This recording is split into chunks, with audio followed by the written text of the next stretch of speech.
Why the Prophet Muhammad couldn't have written the Quran. The Quran is a book over 600 pages long. It covers a wide range of topics and was revealed bit by bit over a period of 23 years. So if a man wrote the Quran, we already have a number of problems. If you're going to write a book like the Quran and claim it's from God, you can't make any mistakes. The book can't contradict itself, and you have to keep it consistent as you add to it over a period of 23 years and keep the message consistent. The grammar and style also have to remain the same. If the Quran is not from God, Muhammad would have to write it himself. That means in the middle of the Arabian desert, with no books around and being illiterate, he would have to know law, civil rights law, criminal law, family law, labor law, military law, personal injury law, real estate law, and tax law. He would have to know history. With little to no Christian presence in Mecca, he would have to know the stories and events in the lives of the prophets before him, the history of past nations, Judeo-Christian religious rulings, and he would have to know it well enough to somehow offer additional information and details not found in those books.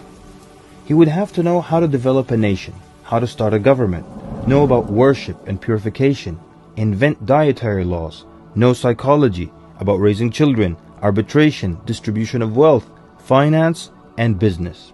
In the area of science, he would have to know embryology, oceanography, about plate tectonics, cloud formation, UV rays, know about plants, mountains, bees, the human brain, the Big Bang, and the expansion of the universe.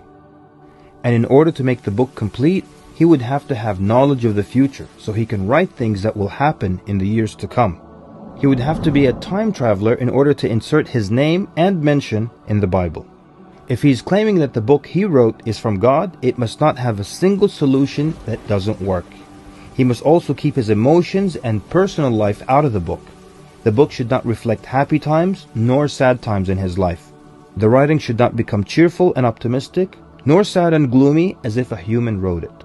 But when you read the Quran cover to cover, you can't sense when his wife died, when his daughters got married, when his grandchildren were born, when he was victorious, and when he was defeated.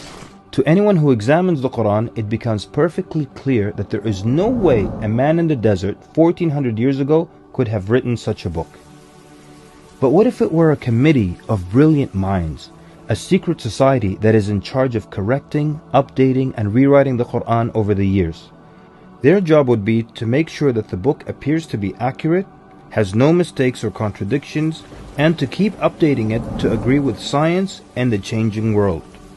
If that were the case, then there would be other versions of the Quran. Due to edits and improvements, we would have new edited versions and old versions with mistakes. You would be able to detect different writing styles and influences from the different authors. The problem with all of that is, there is only one Quran. So one man didn't write it, and a committee didn't edit it, so where did it come from? What if clever devils dictated and influenced a man to write the Quran?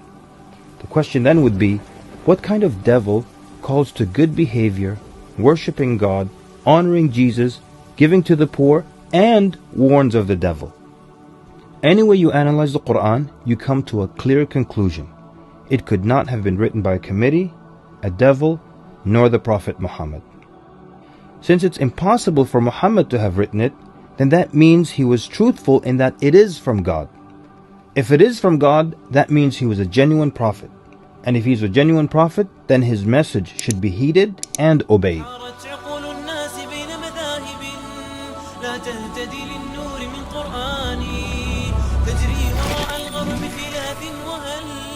سيحقق الغرب الغريق كياني سيحقق الغرب الغريق كياني من عاد لنا دينا ذلا يحتوينا.